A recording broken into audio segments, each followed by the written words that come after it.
This could be Yeah. the first win over Penn State that counts for Ryan Day, so it's a big game. That's how it works when you're expected to win all of them. Oh, you beat a top 5 team.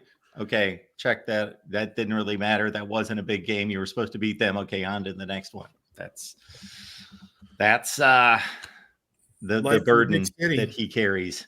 Yeah, that's what it is. So you've made this trip a few times, Steve, on out to Happy Valley. It's going to be about as amped as it possibly can be. I know that people, of course, pin that type of atmosphere on the night games, the primetime games, but this is the Fox slot that counts. Big noon in this 12-team format. This is about as big as it can get. Oh, no doubt. And, number 3 against number 4, there's obviously no other game this weekend that carries the same kind of level of importance, obviously, as Ohio State at Penn State. And I think I've been at every Ohio State, Penn State Big Ten game since 1993, with the exception of 2001, when my wife was pregnant with our daughter, and I did not go to Penn State that day. Penn State came back from a huge deficit and won the game that day, and Joe Paterno set the NCAA wins record. I'm murky on whether he still has all those wins or not. I think they may have restored them. I'm not sure, but at any rate, that was a bit of history that I didn't get to attend. But goodness, what would that be? 30 years. I've probably been there 12 or 14 times. So it's always great to go there for a game. The setting is one of the best in college football. The stadium is always rocking for the big games with Ohio State there. And, Ohio State doesn't really consider Penn State as its rival. It's not a protected rival going forward.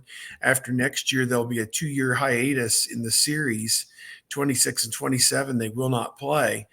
And that'll be the first time that they haven't played since Penn State joined the Big Ten. But there is no team right now that Penn State has to beat and needs to beat any more than Ohio State.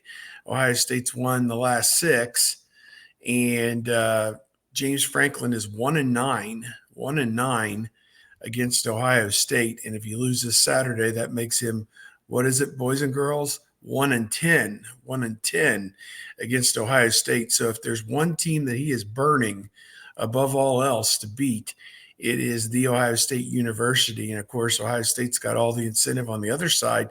They lose this game and they could forget about the Big Ten championship game. They're not going to make it. I mean, they wouldn't be mathematically ruled out of it, but for all intents and purposes, they would be ruled out of it, I think. And it'd be really hard to get there with 2 losses. You'd still make the playoff if you can win out. But, man, this promising season is kind of hanging in the balance here on Saturday as Ohio State goes out there to Happy Valley to play Penn State. I've been asked if this game is there more pressure on Ryan Day or James Franklin with this one? You just threw out all of those records. I think there's more pressure on Ryan Day. He needs it more. Like, he needs it more than James Franklin does. At Penn State, this is not assumed a loss, but it's an understood loss. And right now, Ryan Day has no understood losses on the schedule remaining. And so a ton of pressure on Ohio State and him personally to get this win that against a program that, as I joked about before, doesn't count as a big win for Ryan Day. So now if you start losing the games that don't count as big wins, then that in turn is a big, big loss. Do you think that there's more pressure on Ryan Day based on what happened against Nebraska last week? Because if we just look at facts and results, then you've got a 1-point loss against the number 1 team in the country, the most probable loss of the season, still favored to go 11-1. But again, repeat performance from Saturday in Columbus to Happy Valley, and they're sure to get an L number 2. Yeah, I think that's a great point. That performance against Nebraska has everybody concerned and worried and angry that that kind of performance is not going to get the win against Penn State.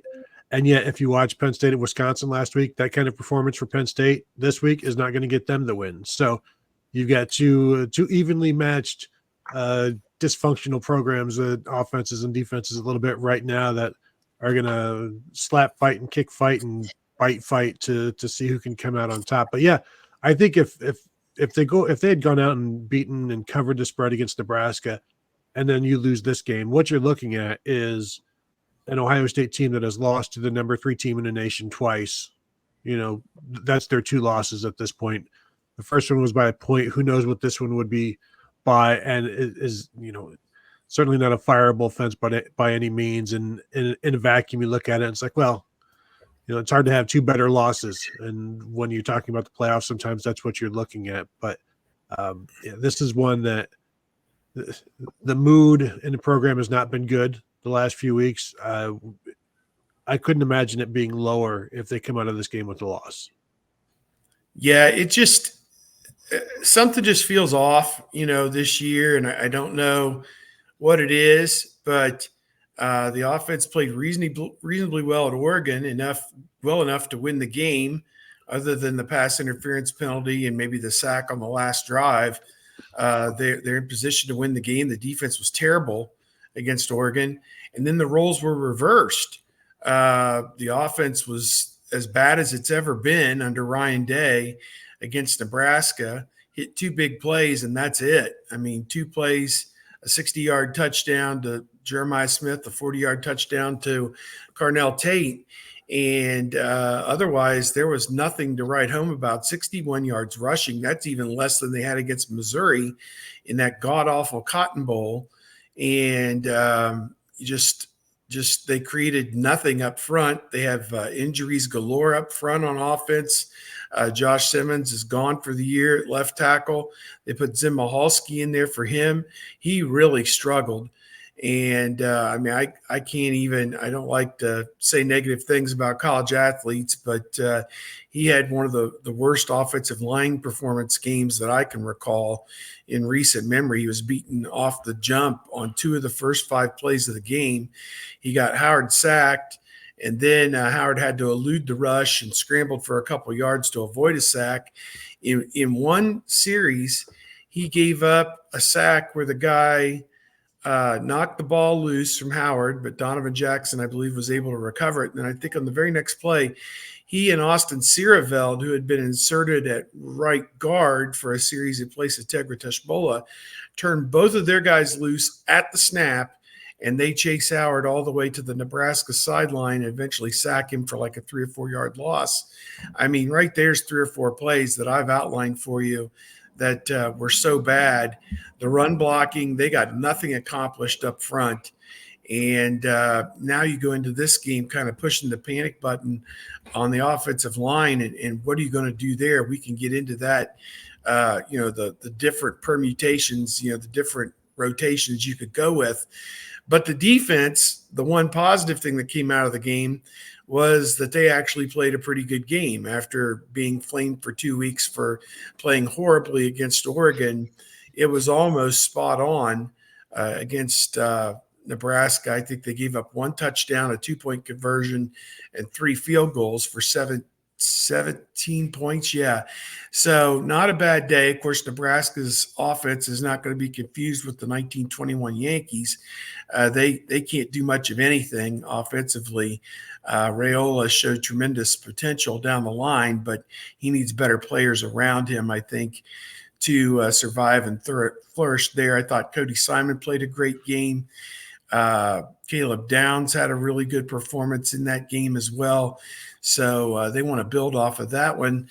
And they did sack Raiola 3 times. I think it was Tui Maloau. Tyleik Williams had one early, and Ty Hamilton as well. They want to build off of that defensive performance and put that on the field this week against Penn State. That'll give them a chance to win this game. Yeah, and you'll see different fronts like you did again in this one, and they'll continue to be attacking. They'll just have to make sure that they don't let Bo Prabula get out and get loose like Dylan Raiola did. And that comes back to fundamentals and gap integrity and things like that. And if they can get Lathan Ransom back, which is a possibility, then that will make them a more sound defense in the back end. Jalen McClain, true freshman, last week got the start, played well, but had some mistakes in there, missed tackle. I think another coverage bust that kind of led to the 37-yard scramble from from Raiola. So if they can get Ransom back, then that would make the defense even better. The Zen Michalski, if talking to Ryan Day yesterday, they're going to see how he looks this week. I'd be shocked if he plays because we were on the sideline, standing on the sideline while he was walking past us, being helped past us, and he was in a lot of pain. Then had to be carted off and wasn't walking under his own power at all. So it's hard for me to imagine you go from that to being good enough to play and start and get reps in this game. And then Ryan Day said, if he can go, he'll start. And I asked him, basically, so just kind of repeat that, like, if he's healthy, he's going to start. And he's like, yeah, he would be. And then later on, somebody else asked, like, are you sure? He's like, well, we'd still have to work it out and make sure that he's good to go. They're trying to get him to work through this stuff, but they've certainly seen a different player in practice, I would assume, than what we've seen in that game, because it's hard to imagine that they would choose to, like Steve, I don't like to pick on players. It's hard to imagine they would choose to go with him again based on the performance that he had last week. I think at some point you've got to start looking at a different idea, a different plan. And the fact that they had a bye week and that's what they came up with is concerning. And was that the easiest answer, even though it may not have been the best answer? They were hoping it was the best answer because you're just moving one guy, whereas now you're going to be moving more than one guy. You're probably putting Donovan Jackson at left tackle, then you're putting somebody else at left guard, whether that's Luke Montgomery, Carson Hinsman, Austin Seerveld. They've still got some things to work out, and there are more moving parts, so I think they're trying to limit the moving parts. But, man, seeing how things went on Saturday, it's hard to imagine that they went well during the week, the 2 weeks of practice. And if they did, then is that an indictment of the Ohio State pass rushing as well? And then lastly, I think what is more concerning, that this is was the best option, or that it wasn't, and now they've got a week to get everything fixed for Penn State. Yeah, I'm completely dumbfounded by his comments yesterday about, if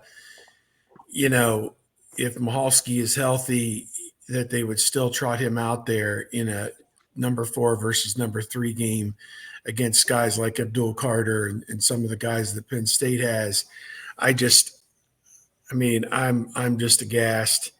I think, good enough to beat Kent State, good enough to beat Illinois, or good enough to beat Rutgers, or whoever, but this is Penn State, and I know a 5-star offensive tackle is not going to fall out of the sky, but man, I think Donovan Jackson's a pretty good football player. I'd give him a shot out there to see what he can do. Maybe he isn't big enough to play tackle, I don't know, but Tegra Shabola's got the size, but does he have the athleticism? I don't know, to go against the speed rusher. But Michalski was a fish out of water, it looked like to me, last week against Nebraska. And I don't know how that works, especially if he's not 100%. If he's got some kind of a ankle, knee, leg tweak of some sort, I just don't know how that works out. So that's my thought. And I want to see Ryan Montgomery, or rather Luke Montgomery. We haven't seen him yet in a game really when it's been on the line this year. He played the last few plays last week. Just you watch the press conferences and you just kind of scratch your head. I guess the one question I would have had for Chip Kelly was, that they blow up these plays, the defense does, and they pan to him in the press box, and he's just cool, calm, and collected, getting ready to make the call on 3rd and 11, after they've blown up, 2 plays in a row, and he just rolls with the punches, and that's all you can do. And, Ohio State was 1 of 10 on 3rd down. If you had told me they were going to go 1 of 10 on 3rd down and still win the game, I wouldn't have believed it. Of course, they only won the game by 4 points. They were favored by 25. So, I think that line was a little bit out of whack based on the 56-7 that Nebraska had experienced the week before against Indiana. But to me, I don't think Kelly called a great game, and certainly the players didn't execute it, whatever it was they were trying to do down there. And that 1 of 10 has been the big issue. And so I rewatching it, I'm like, did they just get stuffed a lot on first down? Were there a lot of empty first downs? And I went through and they ran the ball 11 times on first down. They threw it 8, which is fine, but they got good yards on first down. Here's what they got on their, I think, 19 first down attempts: 8, -1, 15, 8, 6, 40, 4, 9, 17, 4, 2. There's an interception, 2 yards, 8, 37, 3, 7, 9, 1. So there's not a lot of zeros, not a lot of negatives, plenty of, getting things started off on a good foot. You want 4 yards, at least 4 yards on first down. And they got that the majority of the time and just couldn't finish the second and the short yardage third downs. I think they need to get back to the sneak because that was working for them, even when the refs did shortchange them 2 yards on one of the Will Howard sneaks after the goal line stand. But when you go 1 for 10 on third down, you're going to have a lack of plays, and they did in this one. They were under 50 total offensive plays for the third time this decade. The last time was 2021 against Minnesota, and the time before that was Michigan State 2015, to give you an idea. And so even if they go – Well, that was a good one. Yeah, even if they convert half of their first downs, you're talking about at least another 12 plays at the minimum, and who knows what goes on from there. Yeah. I mean, Day talked about how if you're a winning operation at the end, they got the ball back. They forced a punt, like 4 minutes to go. And he's like, well, we should be in our 4-minute offense where you pick up a couple first downs and get in the victory formation. And he said that, and people pointed it out immediately. Well, then you've got to call plays that are going to win, because they ran 2 Judkins run plays for like 1 yard and then threw underneath the sticks, didn't even throw beyond the sticks to try and get the first down. It's like, you want to be in your 4-minute offense and you want to do well, but you've also got to call plays that are going to win. I mean, certainly in that situation, Nebraska knows you're going to run the ball on first and second down because you want the clock to run. You want Nebraska to use its timeouts.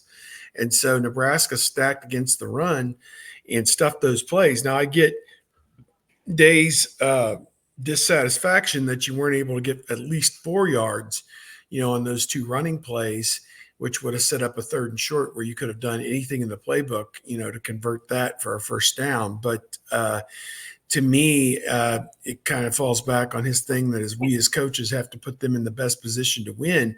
And I think he talked out of both sides of his mouth on that one. He wanted success in the 4-minute offense, but didn't give them a plan for success. So, they did the prudent thing. They made Nebraska burn their timeouts. But, coming back, Nebraska, after the targeting penalty, which – we can debate that till the cows come home. Thankfully, 3 days later, sanity has prevailed, and the Big Ten has rescinded the targeting call on Arvell Reese, approved the appeal, and he will be eligible for the entire game this week against Penn State. But that doesn't do you any good in the interim, because a fumble was created. Ohio State recovered it, and that was wiped off the board, and that would have been the football game. I mean, that would have been it. If Ohio State got to keep possession. Instead, the ball was moved to the 40-yard line, and Raiola in his youth on third down just kind of threw it up for grabs and gave Ohio State the game. Jordan Hancock was the easy recipient of a sliding interception, just playing center field. There wasn't a receiver anywhere near him. And Raiola just kind of panicked with the football in his hands and just put it up for grabs. And Hancock with like 1:06 left. I mean, it was deep in the 59th minute before Ohio State had secured this win, where they were favored by 3.5 touchdowns. So, no, it was not a good day at the Horseshoe, not in any way, shape, or form. Steve, you talk about not throwing to the sticks on that drive. They didn't even throw to the line of scrimmage. It was a 7-yard loss on a little toss swing to Travion Henderson. And part of me understands you've got a new left tackle, new left side of the offensive line in there at that point. So you want to punt or whatever. But yeah, they showed no confidence in the left side of the line on that last third down play. When you've got a fifth-year senior quarterback, you've got veteran receivers, you should be able to just go and try to pick up a first down. This one was just, let's just not throw an interception. Let's not get sacked. Let's not fumble, and let's punt it back and leave it up to the defense. And okay. Yeah, I know the offensive line was a disaster, but yeah, you throw that thing to Travion Henderson and he's starting 5 yards behind the line of scrimmage. And I know the guy's good, but he's facing like 6 guys in front of him that are coming right at him versus you can't trust the offensive line to hold up for a 3-step drop and a slant to somebody. Right. You got the best weapons in the country. It's a mess. I think we saw Ohio State on defense trigger with Burke and Downs against those screens and blow them up. I think Burke had 2 tackles for loss, which is outstanding for a corner. He read it perfectly, the veteran that he is. He had a great bounce back game, I thought. He did give up an early pass play that was negated by a Nebraska penalty, I believe, as I recall. But let me see. My point I think it was a reversal, right? What's that? Wasn't it was reversed. It was, yeah, they called it an incomplete pass upon forensic review of the videotape, which is interesting. I don't think those screens will be there this week against Penn State. Penn State's got a great defense, and they're going to trigger against those screens. Ohio State loves to throw them, blocks them pretty well. The first play of the game, they threw the ball to Carnell Tate. He had a great angle, made a guy miss at the line of scrimmage and got 8 or 9 yards. And then, as Tony was saying, they don't convert for the first down and had to punt it away. I mean, it was just a comedy of errors on offense for Ohio State. Did they give it up on downs on the first series or the second? First series, wasn't it? Maybe it was the second. Might have been the second. But at any rate, they certainly didn't score on either of the first 2 possessions. And First series. It was the first series. Okay. First series after that 8 or 9 yard gain on first down, they had 3 more cracks and couldn't pick up the 2 yards. So that's a serious issue there. And, I don't think those screens will be there against Penn State, which takes out the first 5 pages of the Ohio State playbook. So, and you can't run inside with this offensive line. That takes out the next 4 pages of the Ohio State playbook. So now what you gonna do, when Penn State and the 100,000 Nittany Maniacs are raining down on you? What's going to happen?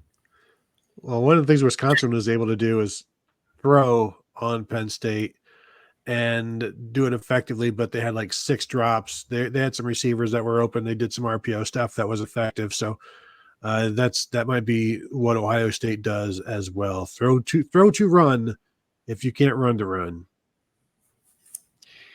It could be a pretty ugly football game if you love offense with all the weapons that this team has, just because it was Penn 20-12 defense. last year.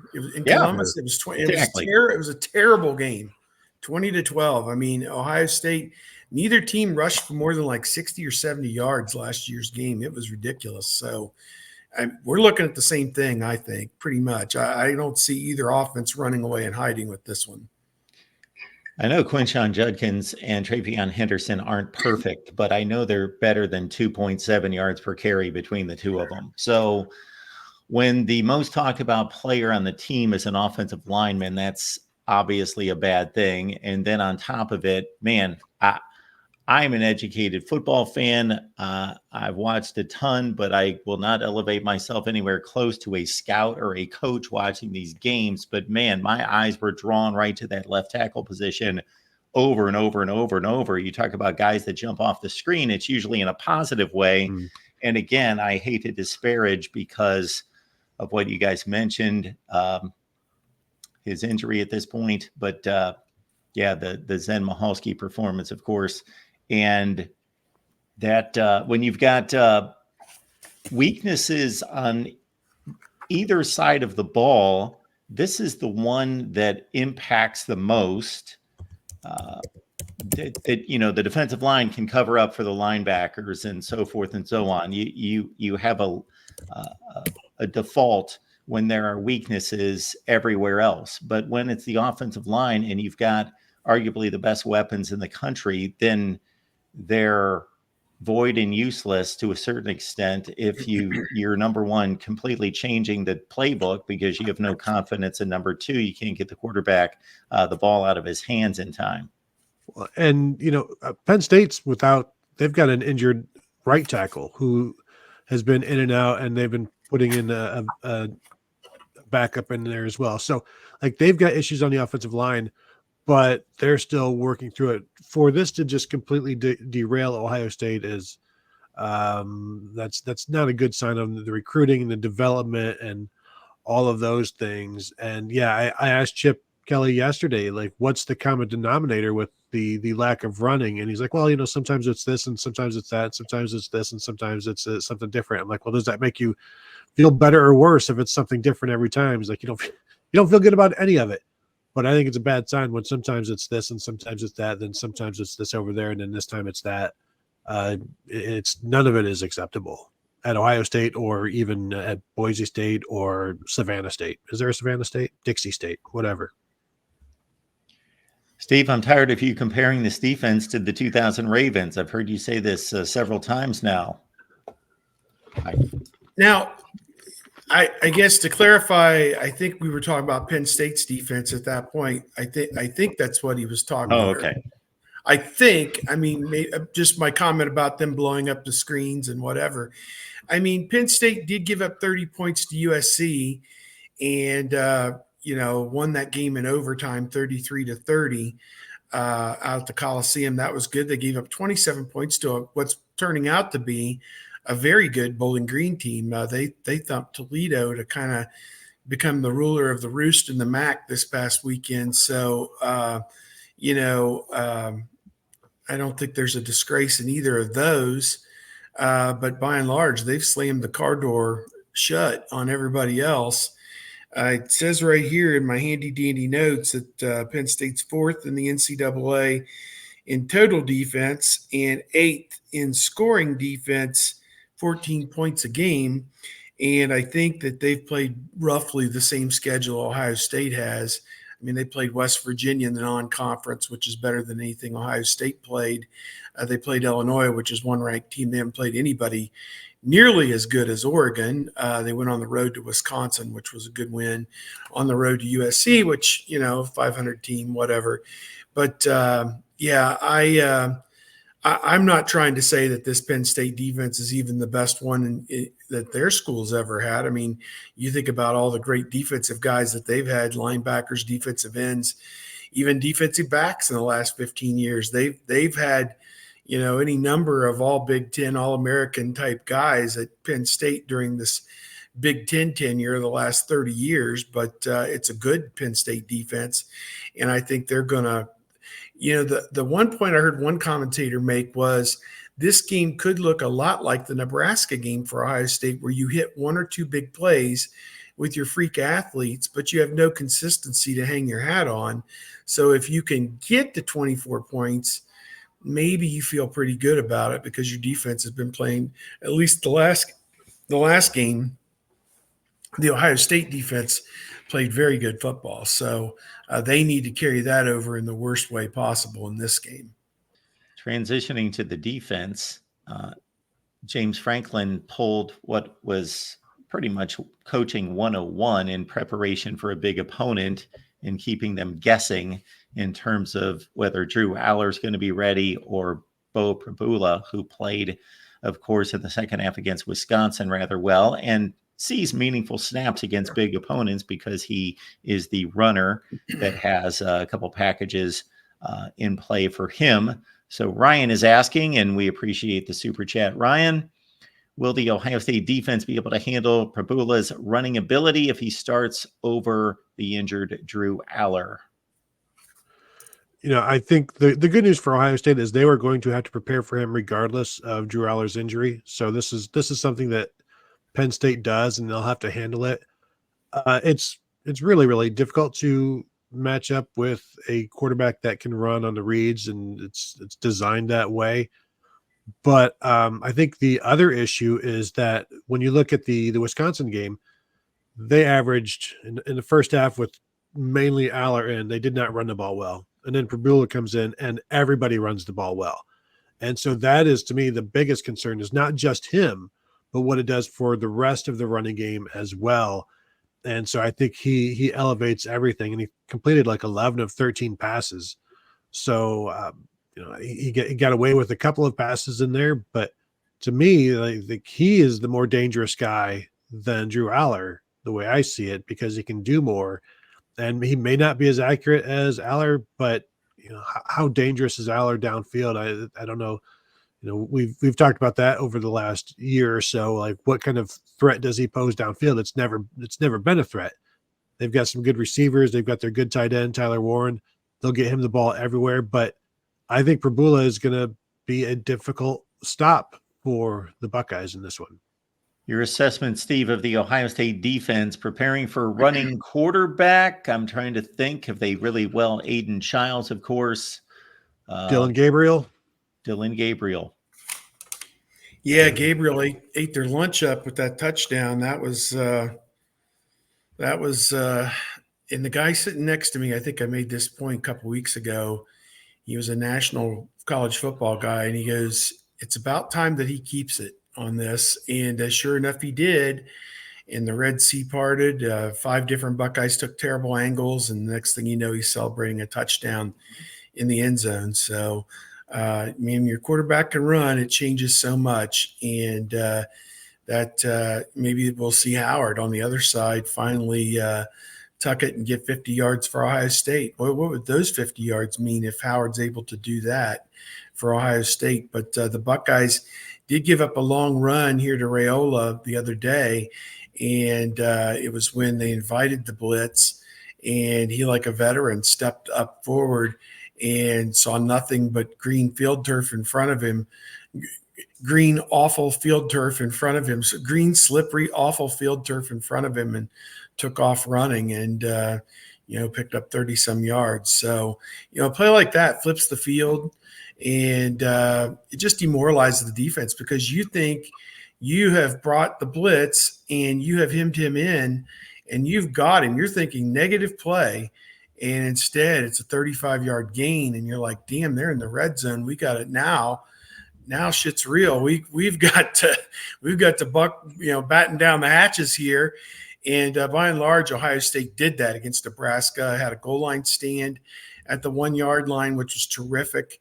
Held them to 3 field goals when of course, one of those was right on the last play of the half, when everybody in the stadium knows they're going to throw underneath, take the 8 yards to get back into field goal range, and then, kick the field goal. And they did it. They executed it to perfection.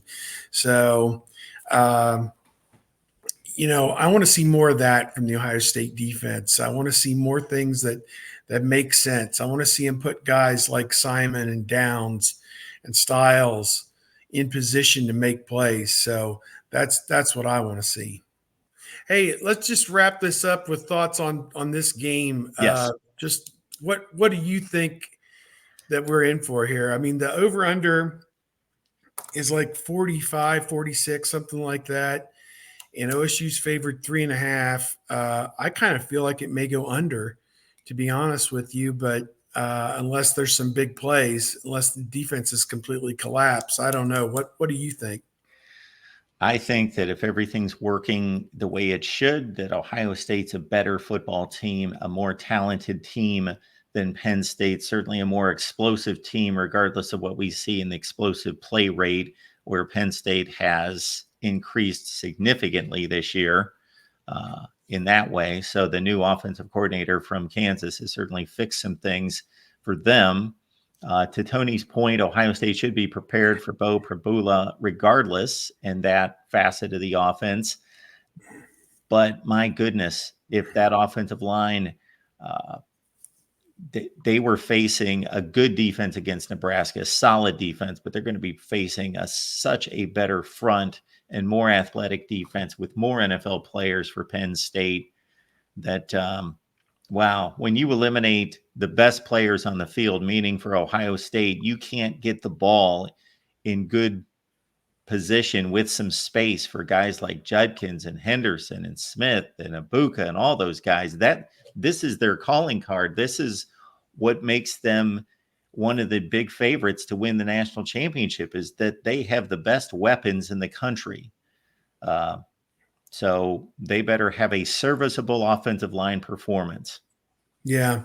A lot of people are still celebrating Halloween this weekend. You know, it's kind of, I mean, you really get 2 weekends of it if you counted last weekend, and then, you know, the actual day is tomorrow, and then Friday, it goes right into a weekend. So there'll probably be some people, you know, still doing parties and stuff this weekend, but Ohio State needs to let the freaks come out. You know, that's the big thing. And you know, that includes Henderson. You got to get Henderson in space, because like Notre Dame last year was this kind of game, and he turned it on a dime, you know, with that 60-yard run to start the second half.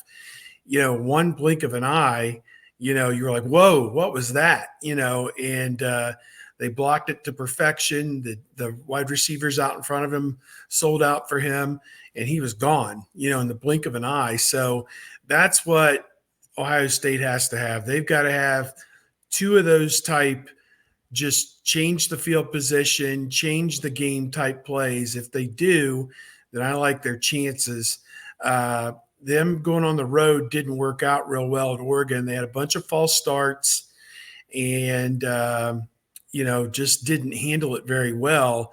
It's going to be every bit as loud, if not louder, at Penn State with double the number of people. You know, there were only like 60,000 people there. I guess not quite double, but, you know, 108,000 or whatever it'll be at Penn State. And even though it's a noon game, you know, it'll be loud. I mean, this is the season for both these teams. And certainly for Ohio State, it is. You lose this game and it's just kind of like, well, come home, beat Indiana, and, you know, hope we get in at 10-2 and try and make the best of that.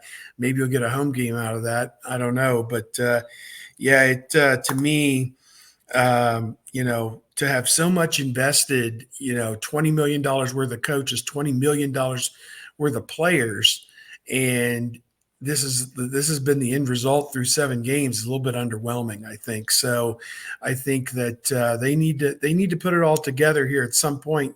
And it's kind of like 2015. Yeah, we know how good you are. You showed us last year how great you are, but you know, really, if we're going to regard your 2015 team as anything, you need to go out and show us this year. And really, to this point, they haven't. So it's time to put up or shut up time for Ohio State. I really think you've hit on the most likely formula. It's not going to be pretty 8-play, 75-yard drives where you're getting 8, 12, 9, 6, 15. -2. No, Incomplete pass. It's going to be 3 and out, 4 and out, and then Jeremiah Smith for 60. It's probably going to be that. It's going to be 4 or 5 plays, and the rest of the offensive game plan and look is going to look ugly. But it's going to be special players making about 4 or 5 plays in this game that's most likely going to do it. I think you've hit on it. Yeah, I'm excited. We're going to Bedford on Friday, which is I live here on the east side of Columbus. It's about 3.5 hours to Bedford across the turnpike there, and then 90 minutes up to State College. Just got a text that Penn State is now not expecting Donald Trump to attend this game. I think they all realize that the security hurdles were a bit much with 110,000 people and traffic and everything else. You can't secure an area like that. Knowing what's around that stadium, I think it's almost impossible to secure him getting in and out of there. Even if he did sit in the suites on the east side of the stadium and was kind of tucked away in a suite, I just don't think that for the campaign, what kind of juice are you going to get out of that? And I don't know. It just doesn't look like that'll be a hurdle that we're going to have to jump through this week. Everyone was worried about having their cars stopped and searched on the way in and everything else. It doesn't look like maybe that'll be what happens, one way or the other. So we understand there's a few votes in the Keystone State that may be pivotal. So that vote early and vote often. There. Vote early and vote often.